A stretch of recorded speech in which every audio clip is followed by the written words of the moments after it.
What's up, everybody? Thralls Metal here once again. I'm Necrotic Nick, and we are at the end of at least my year-end list. We have the top 10 albums of 2023, at least in my opinion. As I said before, this was an absolutely awesome year for metal, and these were the 10 albums that I just could not put down. I just constantly kept coming back to. And I'm sure if you've been watching our reviews for a while, there's definitely some key ones that you might have been waiting for me to bring up.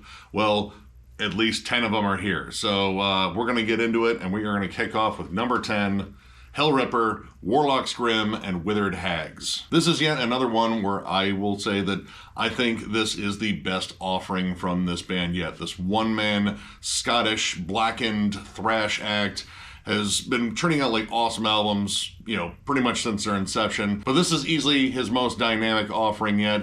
Of course, you have all the high-octane thrash riffs. This album moves at Mach 10 often.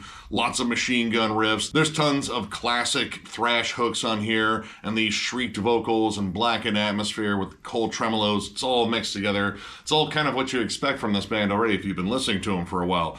But on here, the songwriting just takes a tremendous step forward. There's a lot more dynamic and a lot more styles actually kind of integrated into this, like classic heavy metal and heavy metal harmonies, especially on the Hissing Marches, which feels like a love letter to Motorhead.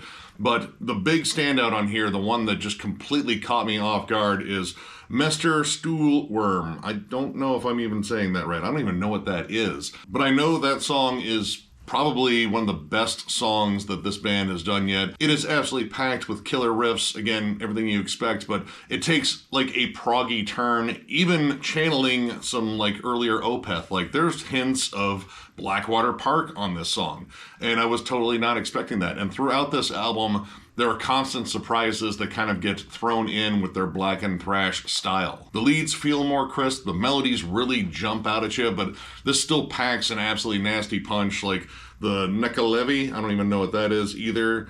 Goat Vomit Nightmare is an absolute ripper. This album still packs the furious punch that you expect from Hellripper, but these new flavors and new styles and nuances kind of thrown in here really open up a lot of doors to this band going into the future. I was simply blown away by this album, and my expectations were already high since their last album made a year-end list for me too, but I think this is even better than that one. If you have not checked out this album for whatever reason, I strongly urge you to. This is legit the best thing that this band has done so far, so check it out. At number 9, we have Sermon of Golden Verse. I had no idea this band even existed until this year, and legit, we only kind of reviewed it because we were kind of looking for things to review the weekend that this came out, and we came out of this a giant fan of this album and this band in general. Now, this is a two-man project from England, I believe. One of the gentlemen is drummer Jamie Stewart, current Decapitated drummer, former Vader drummer. And when I saw that, you know, I pretty much knew his pedigree. He's a blast beat machine, awesome drummer, but this really shows off a whole other dimension to his drumming. This is more progressive metal, post-metal. There's lots of tribal rhythms. It is an absolute clinic in terms of just amazing rhythms, clever accents, and drums that just absolutely drive this album. And the other member of this band is simply known as him. He wears a golden mask, and that's all I really know. He is the multi-instrumentalist on here that probably composed the majority of this music and did all the vocals, and he knows how to compose some absolutely epic stuff. This band's sound is kind of a blend of like Catatonia, Opeth, a bit of Tool, and even some stuff that is more akin to, I would say, Killing Joke. The songs are very epic and rousing, but also very somber and melancholy. You have a lot of like dirgy songs that are just lush and atmospheric, but it's these energetic, bombastic songs that I absolutely love in here, like Royal, Light the Witch, Wake the Silent, and then the amazing closer Departure, which has some absolutely amazing vocals on top of just blast beats and cold tremolos. It feels very icy, but it feels very urgent and desperate. There's something about this album that feels like it's a call to arms constantly when it comes down to these choruses. They're huge. They feel like they're trying to rally troops around them, and I just really dug that vibe. But at the same time, I also liked it when it got quiet and intimate and kind of like that somber Catatonia sort of vibe. This album legit came out of nowhere for me, and I have been hooked on it pretty much ever since I heard it. I'm not really sure where it fits in terms of like genre classification or whatever. Like it could be considered prog metal, alt metal, post metal maybe to a degree. I don't know. It could be a blend of all those things. Either way, it is an absolutely awesome listen. Again, if you're a big fan of Opeth, Catatonia, Tool, and like bands like Killing Joke, definitely check this out. This is an absolutely amazing album. And again, kind of a surprise because we did this on a whim and I had no idea this band existed, and now I am a giant fan. So check it out. At number 8, we have Cruciamentum, Obsidian Refractions. This album made me retool most of my year-end list because it came out so late, and it was like, man, this is going to be a headache just because I have a feeling this is going to be excellent. I've been patiently waiting for a follow-up to 2015's Charnel Passages for years, and for a while it seemed like the band had kind of just gone defunct. I mean, Dan Lowndes had become like a producer extraordinaire. He's produced an absolute ton of killer albums this year. So when I saw this surface, I was like, oh my god, he still found time to actually do a Cruciamentum album. And oh my god, it's absolutely amazing. Charnel Passages is such an amazing album, and that was a high benchmark to match up to. And rather than just repeat the formula, which I feel like that album is definitely more atmospheric than this one, I think they went for a more fast, brutal, kind of just straight up Morbid Angel vibe on this one, and this album is absolutely excellent. They still work in their twisting atmospheric riffs, especially on songs like Necropolis of Obsidian Mirrors, one of my favorites on here. I just love how creepy and evil this sounds. It sounds sinister at all points. The vocals are excellent. The guitar work in here is flat out amazing. There are constant harmonized tremolos that make everything sound more evil than it already sounded just without the harmonies. This album sort of weaves its way through a lot of like death metal tropes. You have some blackened sections that pop up. There's Death Doom on the opening track, Charnel Passages, which I did think was a little weird that they called the first track the name of their last album. Whatever, it's their band, they do whatever they want. I like the more aggressive side that comes out on Scorn Manifestation and Abhorrence Evangelium. This is one of those albums that kind of just checks off everything I love about death metal. It has, again, its brutal sections, its more melodic sections. The closing track, Drowned, is a giant 10-minute epic. It can be brutal and aggressive, but also just be like sinister, but somehow melodic at the same time. This band just absolutely nailed it. I don't know if it's better than Charnel Passages because I had a lot of time with that album. It is absolutely amazing. But I will say that both of their full lengths are absolutely amazing, and this album just flat out crushes, and again, it made me rework like my entire list. So I will say that if you're a death metal fan, this is an absolute must listen for you. If you're a big fan of Morbid Angel, Incantation, Immolation, like that sort of sound, this is an absolute banger of an album. Welcome back, Cruciamentum. It's been entirely too long, but you came back with an absolute beast of an album. Number 8, this album is incredible. At number 7, we have Catatonia, Sky Void of Stars. I may have tipped my hand a little bit there with Sermon bringing up Catatonia, but yeah, this has become one of my absolute favorite rainy day, overcast, just gloomy listens for this entire year.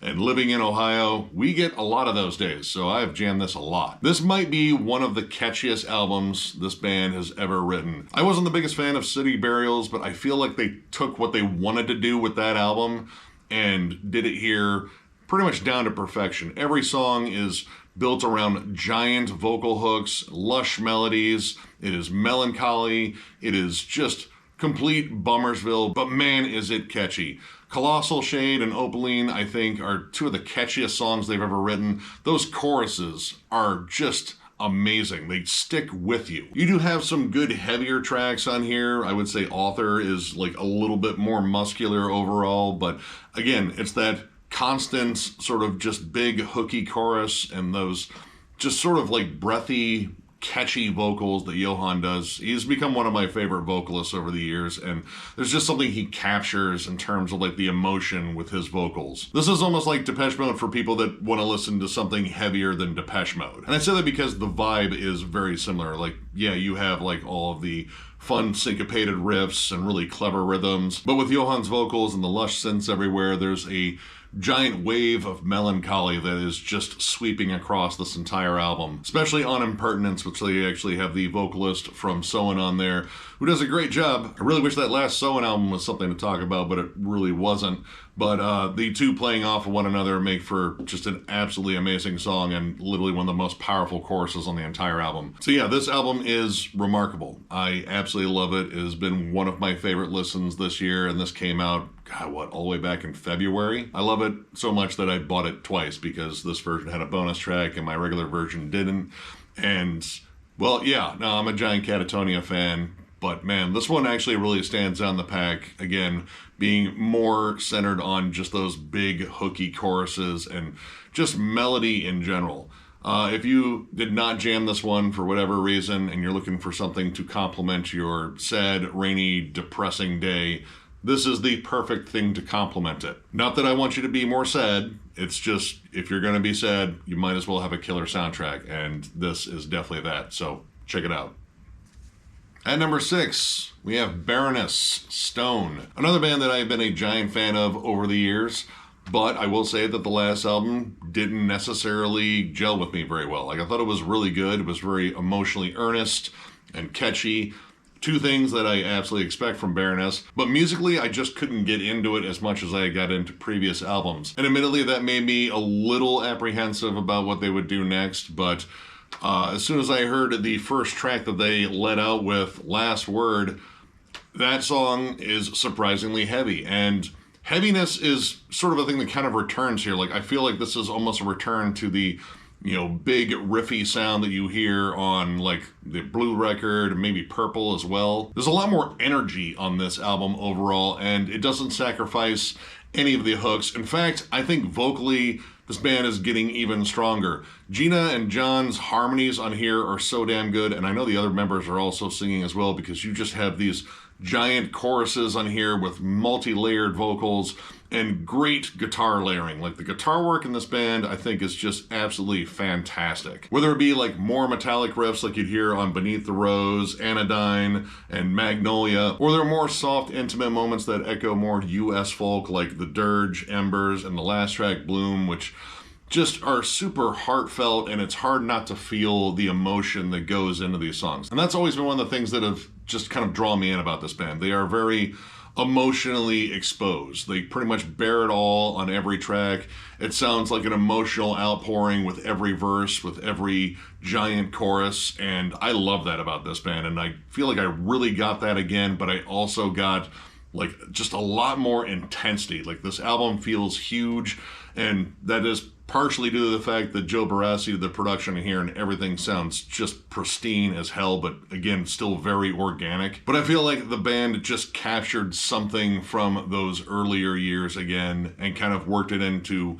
what they've been doing here more recently. And the results are absolutely amazing on here. Magnolia might be a new favorite of mine. Like, it hits almost as hard as Chlorine and Wine, which might be my favorite Baroness song, but I think Magnolia is kind of moving up. I love the soft acoustic start to that with the kind of sliding country guitars, and you have a great harmony between John and Gina. And Gina actually kind of moves out front in some of these songs too, vocally. But then that song builds into like a rousing classic heavy metal song with a good stomping sort of like galloping rhythm. And the chorus in that is absolutely amazing, and it builds to just an absolutely massive crescendo at the end. Like, it's hard not to feel the heart and the passion that they put into these songs. And again, that's just something I love about this band. If we were to ever do a discography ranking, God, I have no idea where this one will land, because I love like the majority of that discography. But this is pretty much everything I wanted out of this band. And yeah, there is not a weak moment on here. This is an absolutely beautiful album. Definitely check it out.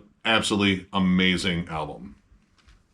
Kicking off the top 5, we have Autopsy with Ashes, Organs, Blood, and Crypts. I was a little bit shocked by this one coming out so soon after Morbidity Triumphant, which I saw as like a hell of a comeback album for Autopsy. Like they just came out and did everything that I wanted Autopsy to do on one album. And once again had some brilliant album artwork done by Wes Ben Scoter to boot. And then less than a year goes by and they come out with yet another album that I think is actually better than the comeback album that came out last year. That doesn't happen very often. Like there's part of me that thinks that they saw this album art done by Wes Ben Scoter and was like, hey, I got this piece that I haven't used yet, and they're like, we want it. We're literally going to write an album just to get that album art. But the thing is, none of this sounds rushed, and again, Chris Reifert did 2 other bands this year. He might have done another one that I just didn't know about, but I know for a fact there are 2 other bands that he did albums with this year, and this sounds even better than Morbidity Triumphant. Like,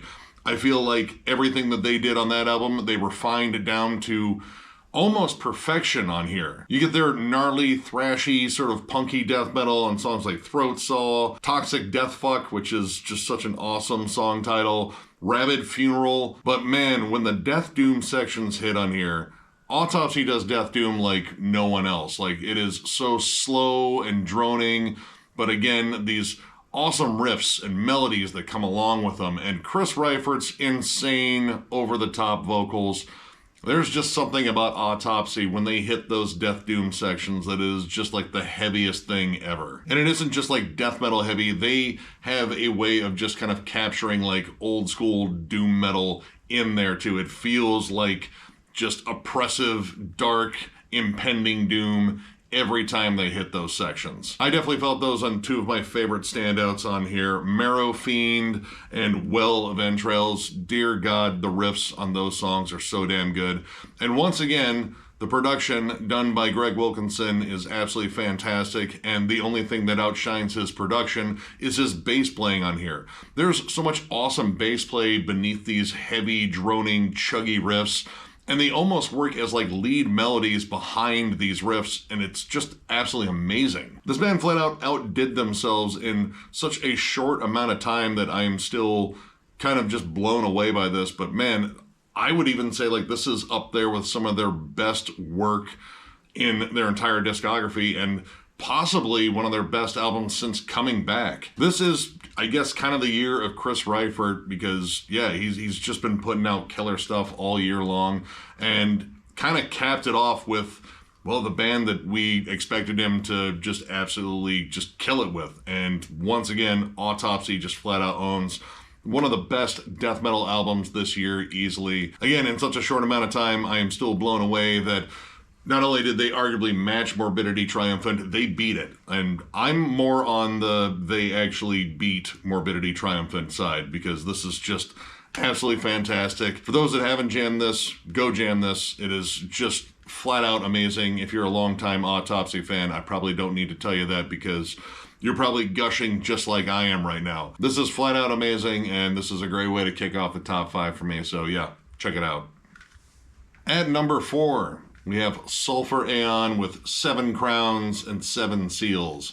This was one of my most anticipated albums this year. I became hooked with their album Scythe of Cosmic Chaos, which is just absolutely amazing death metal / blackened death metal, and this band just pushed their epic worship of all things Lovecraftian to new levels on here. This is probably their most grandiose album yet, loaded with lush synths and huge melodies and gigantic vocals that range from blackened shrieks to death roars to chanted cleans. There are tons of Lovecraftian worship, death metal, black metal bands, whatever, metal bands in general. I mean, you know, Lovecraft's a big theme.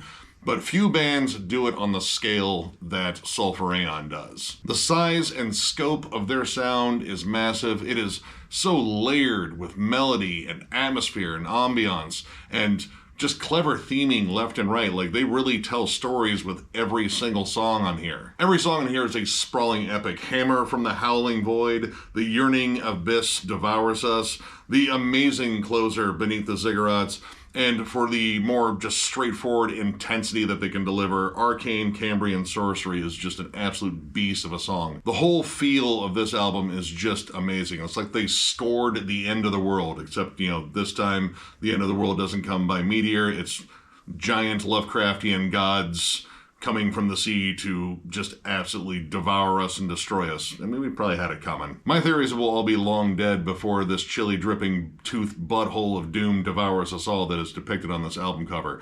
I love the album art, but I just can't look at that and not think it kind of looks a little bit like a butthole. That's 2 butthole references on album covers this year. That's got to be like a record for me at least. Anyway, this album is flat out amazing. All of their albums are flat out amazing. If you have not checked out this band for whatever reason, do it now. Like, honestly, if you've been missing that level of epicness that Behemoth used to deliver, this band does that and more. So yeah, number 4, Sulfuran. Check this band out. Dive in their discography. It's absolutely amazing. At number 3, we have Mutoid Man with Mutants. In terms of one of the most enjoyable listens I have had all year long, or at least it seems like all year long, ever since this came out at least, this has been almost a non-stop listen. Anyone that has pretty much asked me to introduce them to some new music, and I know they're not into like the more death metal stuff, which, hey, I totally understand. I will throw on this, and generally the reactions are confusion, but also like, hey, this is actually really good. This band is so hard to describe. It is such a mix of punk, hardcore, classic heavy metal, sludge metal, stoner metal. I don't know. It is just rife with creativity and quirkiness, and I think that is definitely due to the creativity of the people involved. You have Stephen Brodsky of Cave In, Ben Kohler of Converge, and Jeff Matz of High on Fire, all working together to create something truly different. This has always been Ben and Stephen's like kind of project to just do some crazy shit, and I really think like it just comes together in here because I think this is probably their catchiest album altogether. There are tons of hooky songs, and I have to say, Siren Song might be like my favorite song I've heard this year. There's something about that giant chorus, the huge heavy metal riffs that kind of just go through it, and it's just such a great sing-along. Like, all these songs have like great hooks to them, but they're not their standard hooks. They're kind of like quirky and just a little weird. Like, there's a lot of squawking guitar tones and weird, guitar filters and vocal filters. Ben's drums are generally very aggressive sounding, but again, they find these awesome hooks all over here. Call the Void is an amazing anthem that kicks off the album, but Broken Glass Ceiling, Unborn, and Memory Hole have these great, super heavy sludge riffs. There's like a dirty southern vibe to them. And in terms of the themes in here, it ranges from like very serious subject matter, like not losing your shit during the pandemic from all the isolation that definitely feels like Broken Glass Ceiling. And Frozen Hearts feels like a song about battling depression in general, but then you have songs like Graveyard Love, where it's just about a really weird relationship that the chick kind of likes dead people, I think. Or she wants to kill you. I don't know. It's kind of a silly song. It's got a big rockabilly flair, and the bass lines in it are just tons of fun. I love this album. I love everything by Mutoid Man. And I don't know. This one might be my favorite by him. Warmones is quite an album too, though. So I don't know. It's kind of hard to say, but I love this band. I love all the bands that these guys are involved in. And you kind of get a little bit of those bands, namely High on Fire, Converge, and Cave In, kind of woven into this sound overall. And yeah, it's just a flat out awesome listen. Enjoyable, hooky, catchy, but still heavier than hell. I don't know if it's necessarily a full-on metal album. I don't care. It's heavy in its own way, and it is a ton of fun to listen to. So if this one flew under your radar for whatever reason, I strongly recommend you check it out, and then just go ahead and check out the rest of their discography because it's all awesome. So yeah, number 3, Mutoid Man, absolutely killer stuff. At number 2, we have Enslaved Heimdal. This should probably not be a shock to anyone. I gush about this band pretty much anytime I bring them up. And once again, I don't think they have a single bad album, and that includes this one. And that is saying something considering how long this band has been around and how many times they have morphed and changed their sound over the years. Yeah, they just don't miss. Like, there must be some well of creativity that this band lives near in Norway, and they just drink from it whenever it comes time to write an album. Their ability to weave black metal and progressive metal and even touches of folk into their music is still just kind of my standard for bands that try to do that. In some ways, Enslaved has kind of replaced Opeth in terms of like a go-to heavier prog band, just because they have remained heavy, but they've also remained very creative. And Opeth is a little bit more on the prog rock side now, so it's kind of a fair thing there. And it's because of that the standard is always very high, and every time Enslaved says they're going to put out something new, I kind of worry if they're going to miss the mark. And well, they didn't. In fact, I think they surpassed Utgard quite a bit with this one. The songs in here are just flat out amazing. Kingdom, I love that giant thrashy hook at the end of it. That riff lives rent-free in my head. I love the hard shift in Forest Dweller from like lush, kind of just atmospheric prog to just vicious black metal. Congelia with its static blast beat and very squawky blackened guitars, but also behind that guitar riff you have like this really interesting syncopated guitar and bass riff. I like how that song just kind of stays the course and then it just breaks in this amazing crescendo at the end of it. And the title track in here is just absolutely amazing. But absolutely amazing is something I could say to describe this entire album, because there is not an ounce of filler on here. All this feels like yet another amazing journey from these cosmic Vikings. Yeah, I love this band, and I will continue to love this band as long as they keep putting out albums like this, because this is yet another masterpiece by a band that seems like they only release masterpieces, at least in my opinion. Well, I mean, I think in a lot of people's opinions, because like legit, I rarely ever hear anyone say anything negative about Enslaved. I'm sure the band has its detractors. I just haven't heard from them yet. Who knows? I might in the comments. But yeah, number 2 overall. This is just flat out amazing and was close to being my number 1 at a point. But it didn't quite get there, and I'll explain why when I get to my number 1. But either way, this is flat out awesome. So here we go. The number 1 album of 2023, my personal favorite. And again, an argument as to why Enslaved wasn't my number 1. And that is Horrendous with Ontological Mysterium. This album blew me the fuck away. And much like Enslaved, I think their previous albums were also excellent. In fact, I think the last 2 albums by Horrendous are some of their best work up until we hit this one. This pushes them to a whole new level, and I thought Idol was kind of like the peak performance from this band. Man, was I wrong. This album fully just embraces being a progressive death metal album in a way that the other albums I feel like kind of held back a bit. The songwriting in here takes a lot of wild chances. It jumps around from genres. There's classic prog nods everywhere. This is some of the most creative writing I've heard from this band in their entire career. And granted, their career's been kind of short, but one of the reasons why Enslaved got bumped down to number 2 was their standard has always been incredibly high. With this band, well, I do think their standard was pretty high because, again, I love all their stuff. There's been a steady, increase in terms of, the songwriting, in terms of the technical playing, in terms of the elements they were bringing in, that this really feels like them pushing past what their standard is. Every song in here, I think, is brilliant as far as the composition goes, and every song in here is very different.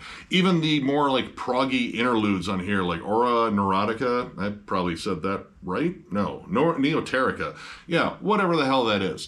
That is an awesome, almost kind of later Rush sort of instrumental that pops up on here. And generally when I see interludes and transitional tracks, that's the kind of stuff I generally skip, but everything on here is just done with a purpose to make this album flow beautifully into the next song that is wildly different from the previous song. Preterition Hymn has some of the most gorgeous guitar harmonies I think I've heard this year, but still it retains a lot of that old school sort of death metal ferocity to it. It kind of feels like a nod to later death in a way. And then you have Ex Genesis, which is such a strange song with its off-time rhythms and a guitar riff that sounds like a death metal band trying to cover Botch, but it works. It's absolutely insane sounding, but it's very catchy. And when you get down to the bridge riff on there, it's just riffy chaos, but in the best possible way. There's great vocal dynamics on here. Vocal dynamics I don't think they've had before too. You've kind of lost a little bit of that dry, Martin Van Drunen sort of vocal style that they did between the 2 singers. The screams on here are particularly harrowing, the isolated moments on Cruciamentum, probably didn't pronounce that right. The Archaeology of Dawn. When they isolate them, they sound just ghastly as hell. And there are clean vocals on that song too that sound really good, to the point where I really would have liked to have heard them more on here. The whole thing about this album that just blows me away is it feels light years beyond what they were doing before, and what they were doing before was absolutely excellent. So a great band got even better, and I love hearing that, especially out of a pretty young band that is very much in the underground. This one and Enslaved were kind of locked in a battle for #1 and #2 pretty much, you know, since they both came out. Those were two albums that I just kept coming back to because they were just brilliant. But again, I expect nothing but brilliance from Enslaved, and I got it once again. This band, I expect excellent work, but this was, again, just beyond what they had done before, and that is why this is my #1 album this year. This is just an absolute gem, and honestly, it might be the first time a death metal album got my #1. I don't think I've had a death metal album as my #1 album since doing this channel. Could be wrong there, but death metal's always in my year-end lists. It's been as high as like #2 or #3. There's always death metal in my top 10, but I don't think it's ever been #1. So Horrendous, if that is true, and I'd have to go back through a lot of videos just to be sure, but I think it is. You were the first death metal band to get my #1 here, and that is definitely saying something. And you did it with an absolutely mind-blowing album. So yeah, #1, Horrendous, Ontological, Mysterium, the best metal album that I heard this year, and now I'm looking forward to seeing what next year brings, because 2023 was an absolute banger of a year. I know, I've said that a lot, but I'm going to keep reiterating that point because this has just been like an endless buffet of awesome metal releases all year long. So much so that we couldn't cover all of them. So much so that, again, I could have done a top 50. There's a lot of bands that I left off that I feel really bad that I left off. Not because I thought any of them put out like subpar work, it's just because I only had 40 spots, and believe me, those 40 spots filled up really quickly. So yeah, that is my entire top 40 for 2023. I'd love to hear your lists. Put them in the comments.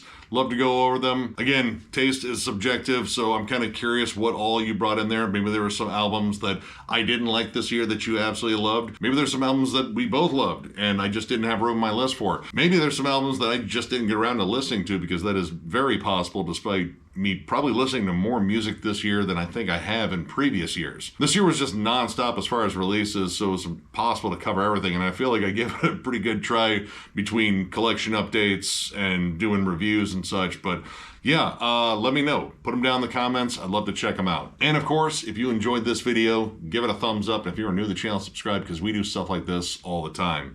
We are also on Patreon. If you'd like to help us out there, there's a link down below to thrallsmetal.com. Our Patreon link is there. It is also on our channel. But Thralls Metal is where you go to find Thralls Metal stuff. We have t-shirts, we have new shirts, we have old shirts that we have discounted, and we have hats right now. So if you're looking for any of that stuff, click the link down below. And of course, a big hearty thank you to everyone out there that has supported this channel.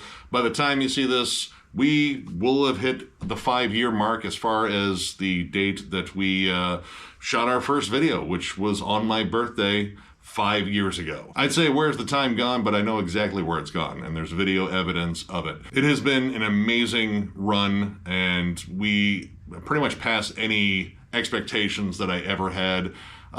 You guys are absolutely amazing. You guys are the thing that just keep us going. We love answering the comments. We love running into you at shows. I know all the big thank you stuff that I usually say, but I mean it, and I feel like all that stuff needs to be repeated because it means so much to us. Like, legit, I think this is one of the most meaningful things I may have done in my life, which is maybe a little sad saying that out loud, but I mean, it really feels like some sort of accomplishment here. And I wouldn't feel that sense of accomplishment if it wasn't for all the awesome supporters out there. So you guys absolutely mean the world to us. And we're going to keep overloading you with content. Despite the year running its course and probably taking a little bit of a break over the holidays, we have a whole bunch of stuff planned. I'm already working on a couple of things. And of course, once the releases start coming out, we're going to start covering again and getting back to business as usual for year 6. So once again, thank you all, and we will catch you later.